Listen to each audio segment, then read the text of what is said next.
বলবেন বলুন। বলুন, আমি পরে এডিট করে নেবো, ঠিক আছে।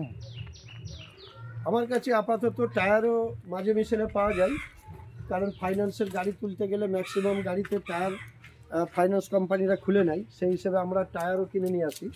তা আপাতত আমার কাছে এক জোড়া আছে ডিকেটি টায়ার, যেটা নতুনের দাম আছে এখন 59 থেকে 60,000 টাকা। এটা মাত্র 10 পয়সা, একটা টায়ারের মাত্র 10 পয়সা ক্ষয় হয়েছে। এই টায়ারটা যদি এই মুহূর্তে কেউ আসে, আমরা 42-এর আশপাশে আমরা তাকে দিয়ে দেবো, অন্তত সে 20,000 টাকার কাছে কম পাবে, অথচ নতুনের মতোই টায়ার পাবে, অরিজিনাল বিকেটি কোম্পানি টায়ার। আচ্ছা, আর এক জোড়া আছে 16/9/28 tyre, MRF company, MRF company 16/9/28 tyre, যার টায়ারের ভ্যালু এখনকার দিনে 60,000-এর নিচেই নাই। এই টায়ারটা আমাদের কাছে 35 থেকে 38,000-এর ভিতরে, আমরা 38 থেকে 35,000-এর মধ্যে কাস্টমারকে দিয়ে দেবো, যেটা 99% টায়ার আছে এমআরএফ 16/9/28 টায়ার।